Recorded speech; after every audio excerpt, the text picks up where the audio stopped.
Hey everybody, it's Fire Prevention Week. I'm Mike Causey, your insurance commissioner and state fire marshal. I'm in the kitchen to talk to you about this year's theme. Cooking safety starts with you. Pay attention to fire prevention. The number one cause of home fires is cooking, and that includes grilling.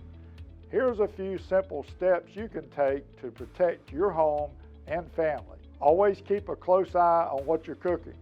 Turn pot handles toward the back of the stove. Only use grills outdoors, away from siding and deck railings. Set a timer and avoid distractions. Create a kid and pet-free zone, at least 3 feet away from the cooking area. To learn more about Fire Prevention Week and this year's theme, visit fpw.org. For more cooking and grilling safety tips, visit our website, ncosfm.gov. I'm Mike Causey. Thank you and God bless.